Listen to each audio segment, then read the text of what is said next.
जिस घर के लोग फिजूल खर्ची करते हैं, बहुत फैशन बनाते हैं, जिस घर के लोग काम करना नहीं चाहते हैं, जिस घर में सत्संग और भक्ति नहीं है, जिस घर के लोग गलत डिसीजन लेकर के काम करते हैं, उस घर में दरिद्र आकर के डेरा डाल देता है और लक्ष्मी जी वहां से विदा हो जाती है।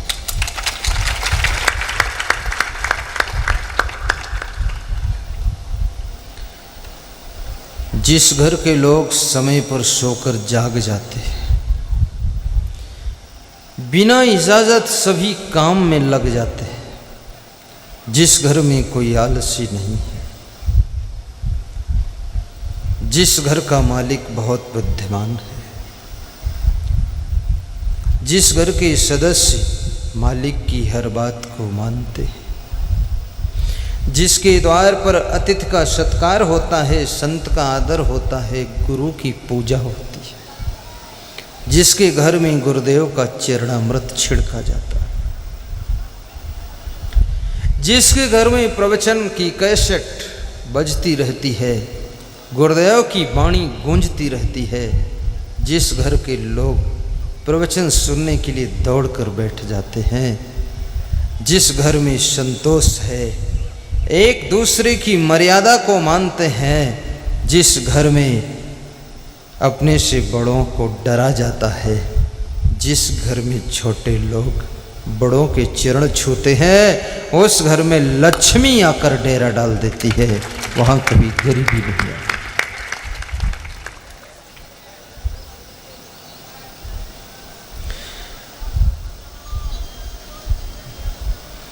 जहाँ सुमति तहाँ संपत्ति नाना, जहाँ कुमति तहाँ विपत्ति निधाना, जहाँ सुमति तहाँ संपत्ति नाना, जहाँ कुमति तहाँ विपत्ति निधाना। एक छोटी कथा है। किसी गांव में एक शिक्षक रहता था। पेंट शर्ट पहनता था। स्कूल में गया। विद्यार्थियों ने शिक्षक से कहा, शिक्षक महोदय पेंट शर्ट रोज पहन कर आते हो, एक दिन कुर्ता पाजामा भी पहन कर आओ। कुर्ता पाजामा में मैं आपको देखना चाहता हूँ। कपड़े भी तुम्हारे शरीर के आकर्षण को बढ़ाते हैं, इसलिए विचित्र विचित्र प्रकार के कपड़े पहने जाते हैं। कितने लोग आधा दिमाग तो कपड़ों की सेटिंग में ही लगाते हैं। उनकी जिंदगी की आधी ऊर्जा कपड़ा के लफड़ा में पड़ी रहती है बस। और जब तुम टेलर से फैशन वाले कपड़े सिलाते हो ना, टेलर मुस्कुराता है कि अच्छा सा बेवकूफ़ मिला है, खूब काटो पीटो सिलो पैसा कमाओ। पर याद रखना, कपड़ा चाहे जिस कटिंग फिटिंग का तुम पहनो, तुम तो वही हो। कपड़ा पहनने से तुम नहीं बदल जाओगे। राम के कपड़े पीले थे, श्री कृष्ण के कपड़े नीले थे, गांधी के कपड़े खादी थे भारत आजाद कराने को। कपड़े में ज़्यादा बुद्धि मत लड़ाइए, मीडियम कपड़े पहन लो। जीवन को कीमती बनाइए।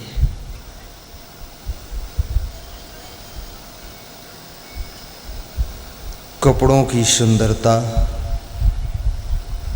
शरीर की सुंदरता आपको सुख नहीं दे सकती। मन की सुंदरता, वाणी की मधुरता, व्यवहार की कुशलता, कर्मों की पवित्रता आपके जीवन को सुख देती है। विद्यार्थियों ने शिक्षक से कहा कि एक दिन आप कुर्ता पाजामा पहन कर आओ, मैं आपको कुर्ता पाजामा में देखना चाहता हूँ। शिक्षक राजी हो गया क्योंकि सरल स्वभाव का था। शिक्षक भी विचित्र विचित्र होते हैं। इस गांव में कुछ शिक्षक हैं जिन्होंने ग्रुप बनाया है, लोगों को निःशुल्क कोचिंग पढ़ाते। 40-50 विद्यार्थी इस साल पढ़ने आए थे, निःशुल्क कोचिंग। अन्यथा शिक्षा विभाग तो बहुत बड़ा बिजनेस का विभाग है। डॉक्टर भी फेल है शिक्षा विभाग, बहुत बड़ी आमदनी का स्रोत है, पर उनके अंदर दया आ गई तो बच्चों को फ्री पढ़ा रहे। इसी में बैठे हैं, खड़े हो, और भी हैं इनके ग्रुप वाले। हाँ, ये सब निःशुल्क पढ़ा रहे हैं। निःशुल्क सेवा करने वाले शिक्षकों को व्यास गादी आशीर्वाद दे रहे हैं।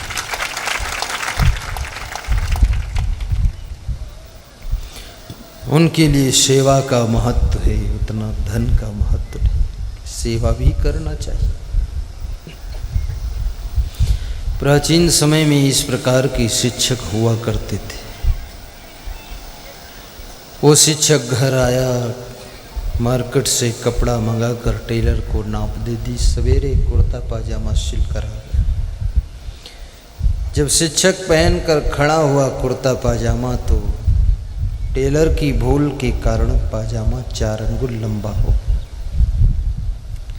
तो शिक्षक जब पहनकर चला तो पाजामा झाड़ू लगाता था। कितने लोगों के कपड़े झाड़ू लगाते, वो झाड़ू कट है, उनको जिधर निकाल दो उधर झाड़ू लग जाएगा। और ज़्यादातर झाड़ू वाले कपड़े लोग ज़्यादा पहनते हैं कि अलग से झाड़ू क्या लगाना है, साथ में लग जाएगा। सफाई अभियान चालू। लेकिन कपड़े हमेशा जमीन से 2 अंगुल ऊंचे पहनना चाहिए। सब मिट्टी की गंदगी, रास्ते का कचरा तुम्हारे पैंट पाजामे में लग जाता है। फिर वही पहनकर तुम बिस्तर पर बैठते हो तो बिस्तर में गंदगी लग जाती है। सफाई शुद्धता ही स्वर्ग है। शिक्षक ने पाजामा उतार कर अपनी माँ को दिया और माँ से कहा, माँ ये पाजामा 4 अंगुल लंबा हो गया है, इसको काट कर मोड़ कर सिल के रख देना। माँ ने कहा, तेरी बहन है, तेरी पत्नी है, तू बुढ़ापे में मेरे पास क्यों लाता है? मैं दुखी हूँ।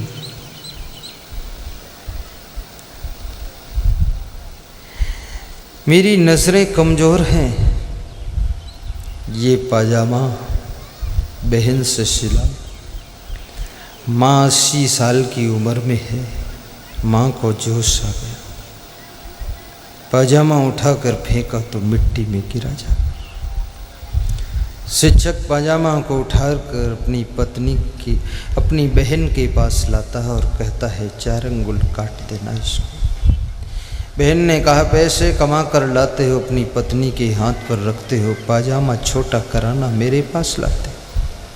बहन को जोश आ गया, उसने पाजामा उठाकर फेंका तो जूठे बर्तनों में गिरा जा।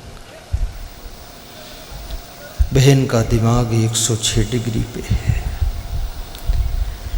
पाजामा उठाकर शिक्षक अपनी पत्नी को देता है और कहता है, 4 अंगुल काट कर मोड़ कर सिल के रख दे।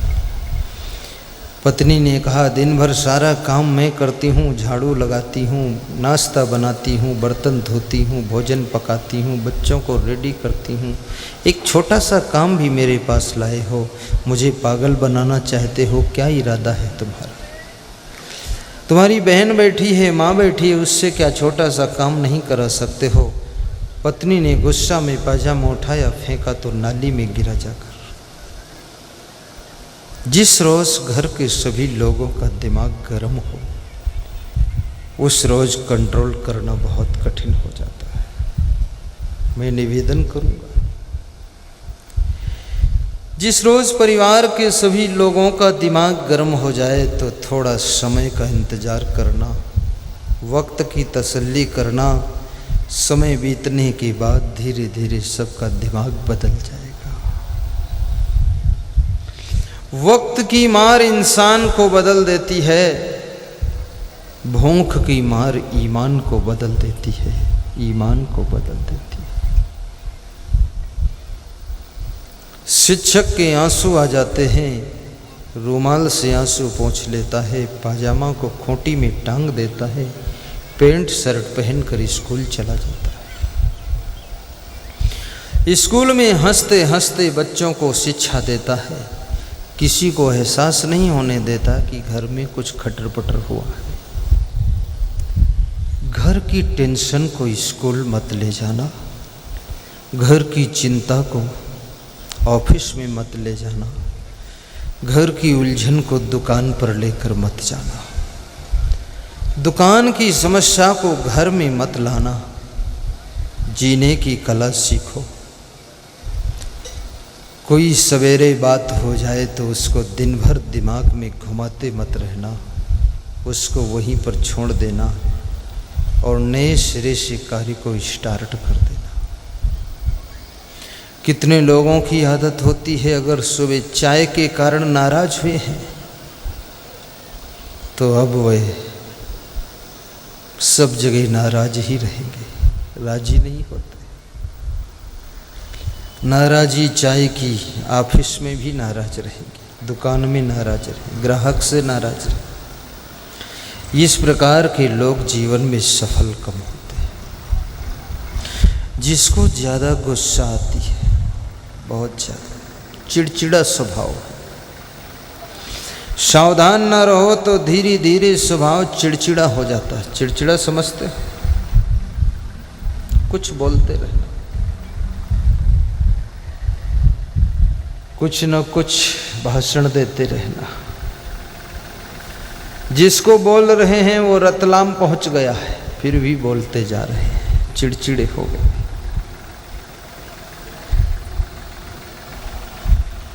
और ज़्यादातर चिड़चिड़ा स्वभाव स्त्रियों का हो जाता है। स्त्रियां कहती हैं मेरा पति मेरी बात को सुनता नहीं है। धीरे धीरे वह चिड़चिड़ी हो जाती है। चिड़चिड़ी हो करके अपने स्वभाव को बिगाड़ती हैं, अपनी वाणी को कठोर करती हैं और पूरा दिन गुस्सा में निकलता है। जिसका पति बात न सुनता हो, आज मैं फार्मूला बता दूं, फिर तुम्हारी बात को सुनेगा। जिसका पति बात न सुनता हो, अपनी पत्नी से बात न करता हो, उसके लिए आपको फार्मूला बताते हैं। अभी बता दूं? हैं? सभी पत्नियां ज़्यादातर इस बात से घायल हैं, पीड़ित हैं। पति लोग बात कम सुनते हैं।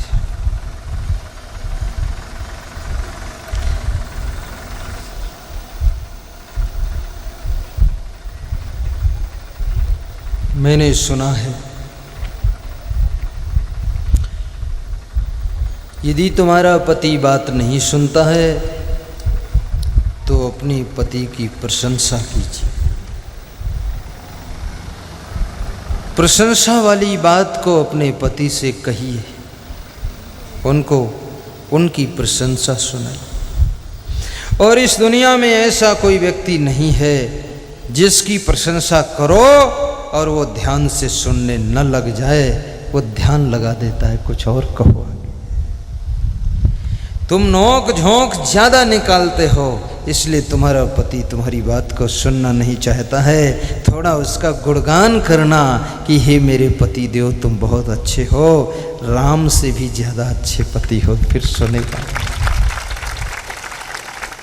प्रशंसा करो, गुणगान। तो शिक्षक स्कूल में हंसते हंसते पढ़ाता है और विद्यार्थियों को फील नहीं होने देता है कि घर में कुछ बात हुई है। तुम्हारे घर की समस्या को बाहर कोई जान न पाए तो तुम बुद्धिमान हो। रहीमन निज मन की व्यथा मन ही राखो गोए, और सुन अठलई हैं लोग सब बांट ले है कोई। मन की व्यथा सबसे मत कहो, उसको मन ही मन में हजम कर जाओ। कितने लोगों को बात हजम नहीं होती है, बात को भी हजम करना सीखो। रहीमन निज मन की व्यथा मन ही राखो गोहे, सुनी अठलई हैं लोग सब बांट न ले है कोई। सज्जनों, शिक्षक स्कूल से लौट रहा है धीरे धीरे। इधर घर के समाचार चेंज हो जाते हैं। माँ का मन बदल जाता है थोड़ी देर में। माँ सोचती है आखिर मेरा बेटा है, वही कमाता है, पूरा परिवार खाता है। घर में एक कमाने वाले दें आठ को खाना, छोटे बड़े में मजे में मध्यम श्रेणी का दुख पाना। बेटे ने छोटा सा काम दिया, मैंने मना कर दिया, दुख लगा होगा, लाओ उसका काम कर देती। माँ का मन बदल गया। खूंटी से पाजामा उतारा और 4 अंगुल काट कर मोड़ कर सील कर टांग दिया। थोड़ी देर के बाद बहन का मन भी चेंज हुआ। बहन ने सोचा विवाह होगा, ससुराल जाऊंगी, भाई ही खबर लेगा। अगर अभी से टेंशन बना लिया तो फिर अकेले पड़ी रहूं। लाओ भाई का काम कर देती हूँ। उसने भी पाजामा उतारा, 4 अंगुल मोड़ कर सील कर टांग दिया। शाम को 3 बजने वाले थे तो पत्नी भोजन करके साफ सफाई करके कमरे में जाती है, थोड़ा आराम करती है। आराम करके उठती है, मूड फ्रेश हो जाता है तो पत्नी सोचती है पति परमेश्वर होता, जिसके लिए माता पिता भाई बहन परिवार गांव जन्म स्थान को त्याग किया, आज उस पति को एक छोटी सी बात के लिए नाराज कर दिया। लाओ उसका काम कर देती हूँ। उसको भी ग्लानि हुई। पाजामा उतारा, 4 अंगुल काट कर मोड़ कर सील कर खोटी में टांग दिया। पहले तो सबने इनकार किया, फिर सबने स्वीकार किया और 4-4 अंगुल पाजामा काट काट कर बेकार किया। पाजामा की हालत खराब की।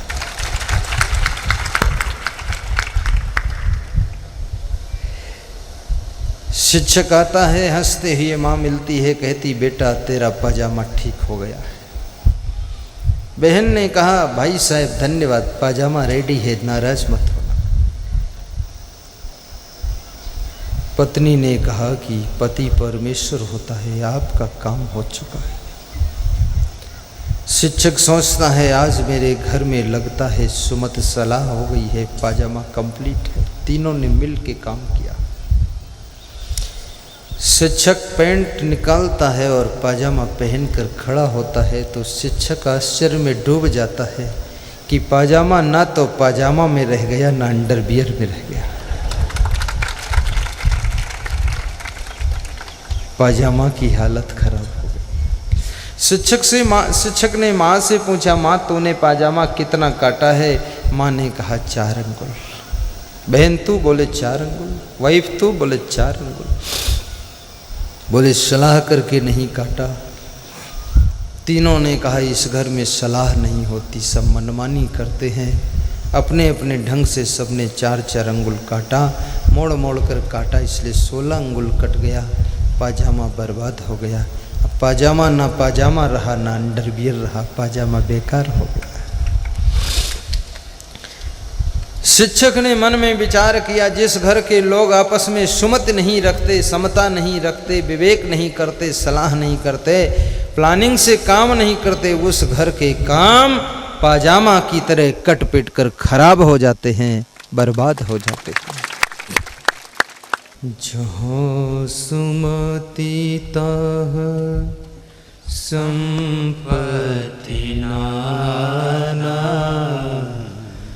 जहाँ कुमति तहाँ विपत्ति निदाना। जहाँ सुमति तहाँ संपत्ति नाना, जहाँ कुमति तहाँ विपत्ति निदाना। भाइयों और बहनों,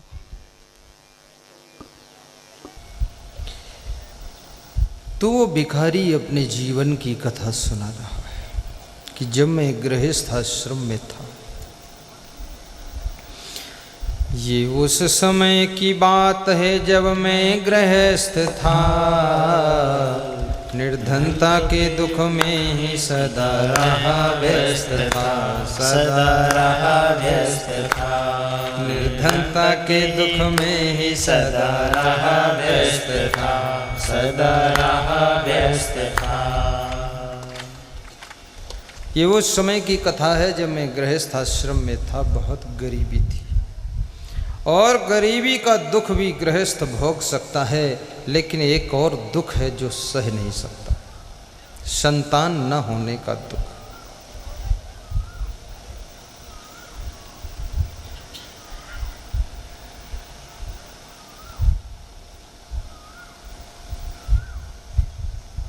दूसरा दुख क्या था? कोई संतान नहीं थी।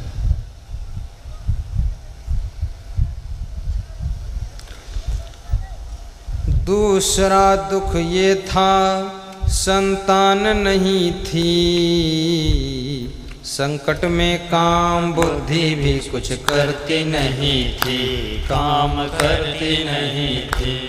संकट में काम बुद्धि भी कुछ करती नहीं थी, काम करती नहीं थी। चिंता लगी थी दूसरी संतान नहीं थी। संकट में काम बुद्धि भी कुछ करती नहीं थी, काम करती नहीं थी। संकट में काम बुद्धि भी कुछ करती नहीं थी, काम करती नहीं थी। दूसरी चिंता थी, कोई संतान नहीं थी। गृहस्थ के घर में कोई संतान न हो, ये सबसे बड़ा दुख हो जाता है। लड़कियां ही लड़कियां हों तो भी दुख हो जाता है।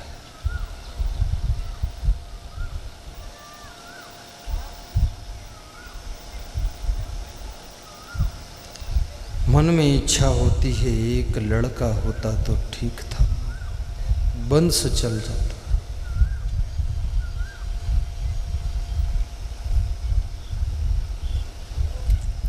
भाइयों बहनों,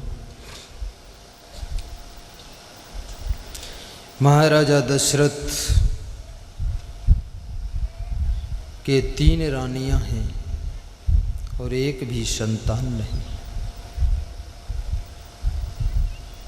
कैकेयी, कौशल्या, सुमित्रा और कोई संतान नहीं।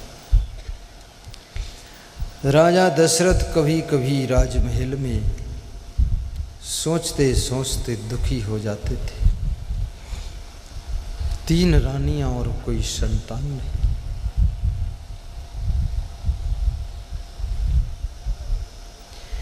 राजा सगर के 60,000 पुत्र थे,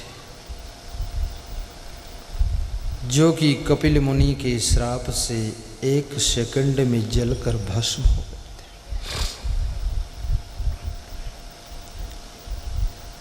महाराजा धृतराष्ट्र के 100 पुत्र थे। कीचक 100 भाई था, मरते देर नहीं लगी। पांडव 5 थे, लेकिन संस्कार अच्छे थे तो महाभारत में विजय मिली थी।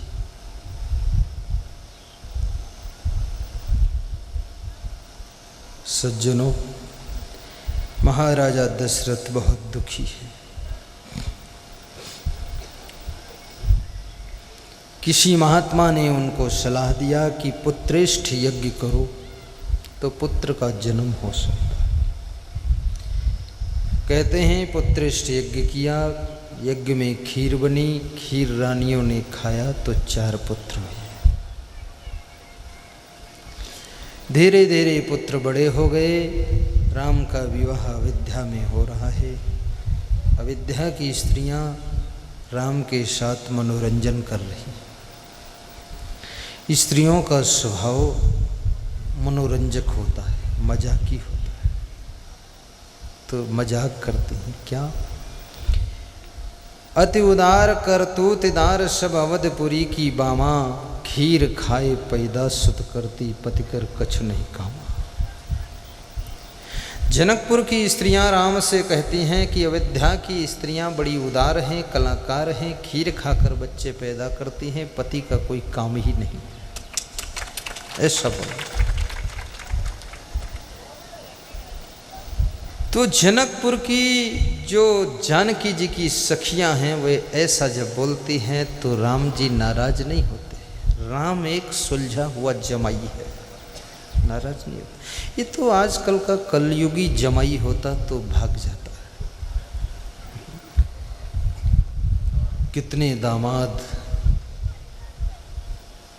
बारात से भाग जाते हैं, छोटी बात में नाराज होते।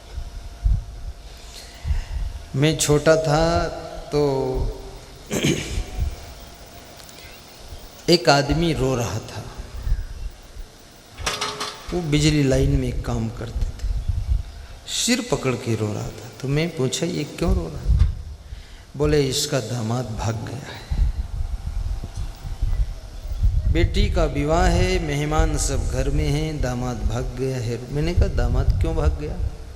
तो बोले अंगूठी सोने की मांग रहा था, नहीं दे पाए तो नाराज होकर भाग गया है।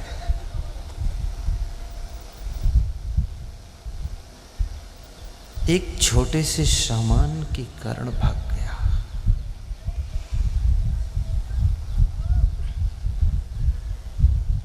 अब अंगूठी के क्या सवाल है, जब बेटी दे दिया तो अंगूठी में क्या है? लेकिन समझ नहीं। तो उस घटना से मेरे ऊपर बहुत बड़ा प्रभाव पड़ा। मैंने कहा मैं तो संत बनूंगा, ये दामाद वाला लफड़ा ही खत्म करो। उस समय मेरी उम्र कोई 8 साल रही होगी। बस वो देखकर तमाशा, हमने कहा तमाशा खुद न बन जाना, तमाशा देखने वालों, संभल कर बैठना, जलवा मोहब्बत देखने वालों, निकल जाओ साधु बनो। उस घटना से बहुत प्रभाव पड़ा। लेकिन राम जी सुलझे हुए जमाई है। तो राम जी मुस्कराते।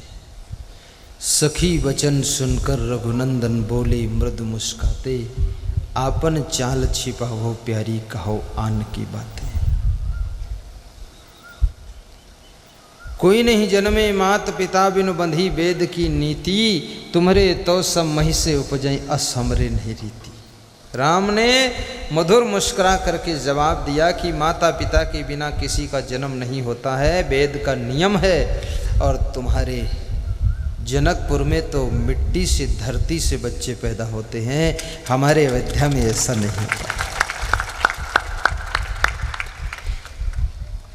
जानकी जी धरती पुत्री मानी जाती है। राम ने जवाब दे दिया, कोई नहीं जन्मे मात पिता बिन बंधी वेद की नीति, तुम्हारे तो सब मही से उपजे असमरे नहीं रीति। जनकपुर की स्त्रियां शर्मिंदा हो गईं और कहने लगीं कि दामाद बहुत बुद्धिमान है, होशियार है। ये जितने लोग बैठे हैं सब जमाई बन चुके हैं, सब जमी हुई बर्फी है।